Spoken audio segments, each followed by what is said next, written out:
So, so anyway, as we've already heard in the previous presentations, there are so much data out there just waiting for us to grab it and use it in order to really get more information that we can use to make our world a more fire-safe world. So that's what I'm going to talk about here, how I see this, fire safety in a data-driven world, and the work we are doing at NFPA in order to promote more fire safety through data work. There we go. All right. I've got to make sure I can see my slides so I know where I am. So the way I've split this up is I'm talking about the data that I see in the pre-fire, during fire, and post-fire. And this is in no way a non-exhaustive list. It is a non-exhaustive. Oh, I got that one messed all up. But this is what came up in my little quirky mind when I was thinking about this presentation, and also based on the work that we are doing at NFPA. So first of all, of course, is the pre-fire. What information do we have pre-fire that can help us? All about the building. I mean, we just had this great presentation about what BIM can do for us in fire safety, and we really need to take more advantage of that in fire safety and make sure that we can really get that information on the buildings in order to make better decisions. The other one is inspections. There's a lot of inspections going on of our buildings, whether it's for the active fire protection system or passive systems, etc. So much data are created out there. And then social media.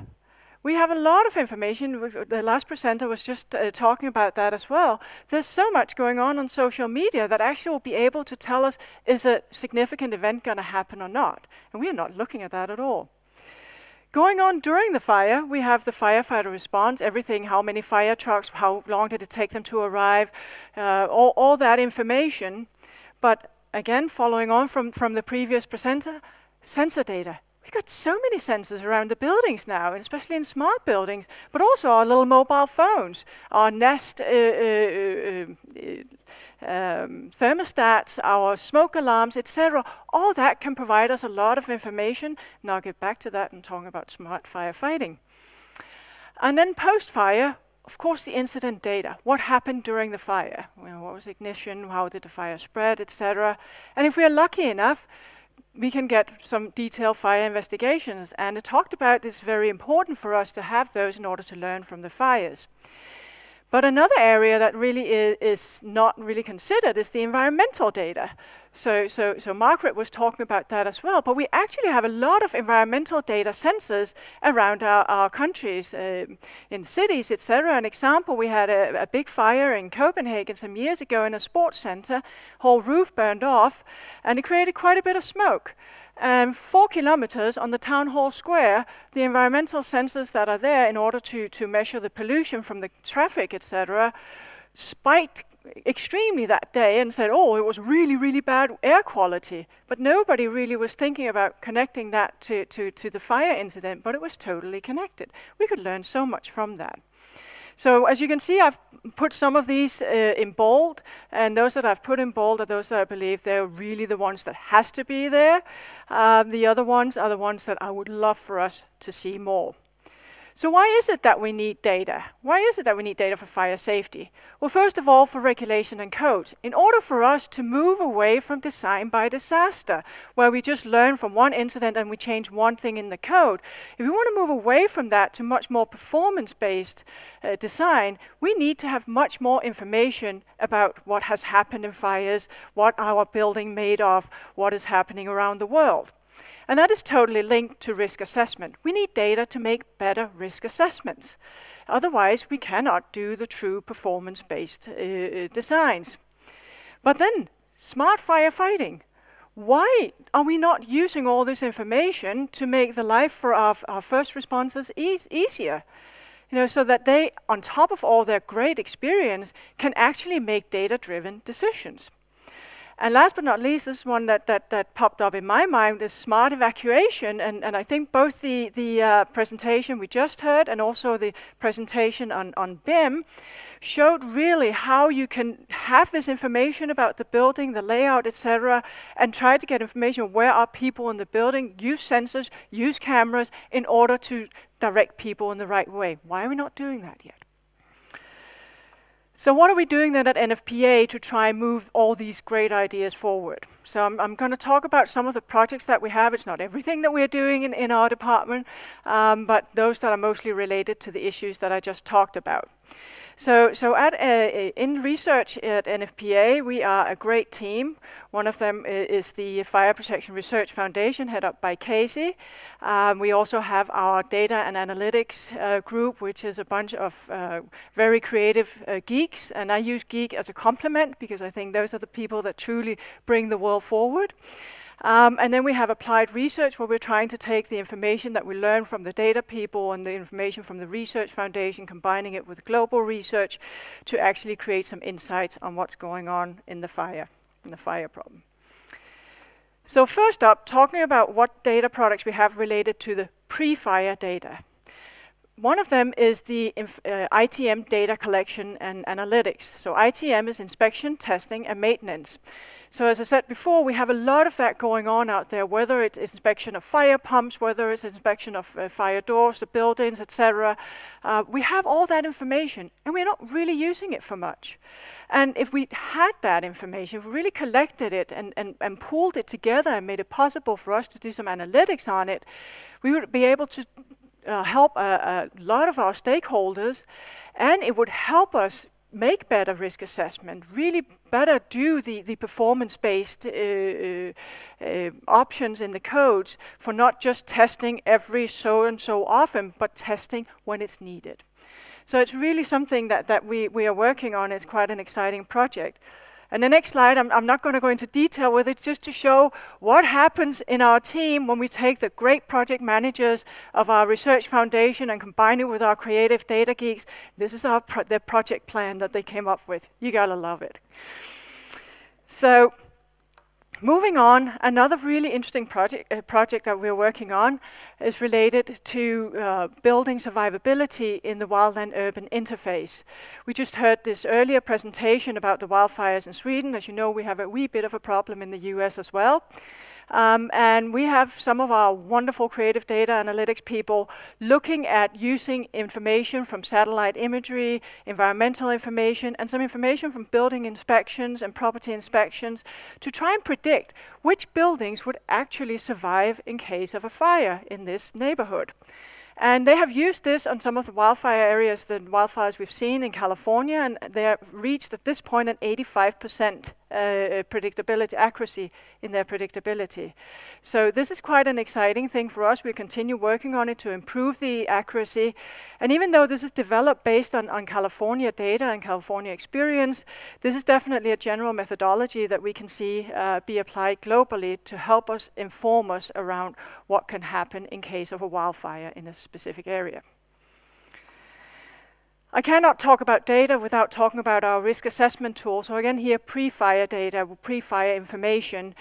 We made this risk assessment tool last year for high-rise building with combustible facades, where we are using all kinds of information about the building to predict, will this building actually be at risk for fire?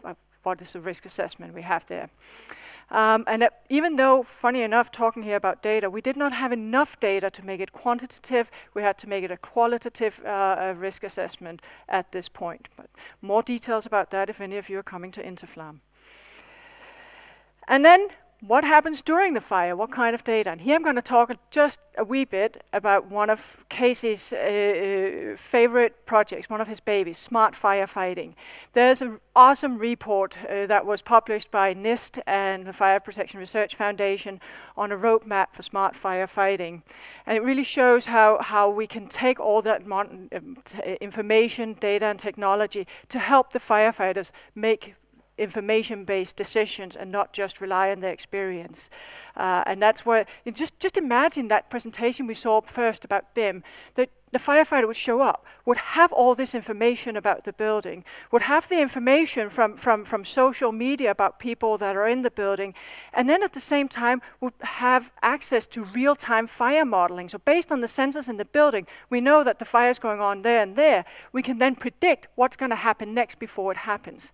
There are researchers around the world that are really working on trying to do this real-time modeling in order to help firefighters on this. We're not there yet, but we will get there. And it's a really exciting area in my view. And then, of course, what happens after the fire when we collect the data? And you know, we can complain a lot about the fire data that we have in the US, but based on my experience, having worked around the world, we actually have the best fire data in the world. We have the best data system coming from the National Fire Incident Reporting System. So we are using that at NFPA to write all these reports about the US fire problem. We're really analyzing it in detail. And we will continue to do that. And right now we're working on modernizing our workflow on that in order to really make even better and more timely reporting on what's going on out there. But one of the things that are challenging us around these data on fires is actually getting data and getting them quickly.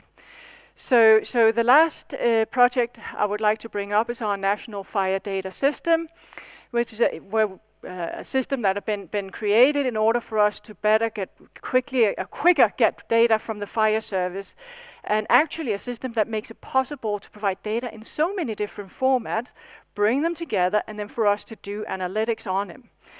And what's exciting about this is that that's not just for us to use. That has such a global potential, looking at so many different countries, so many different regions that are looking to collect data from fires. So this is really a good platform for that. So anyone who would like to discuss that, I would like to talk to you about that.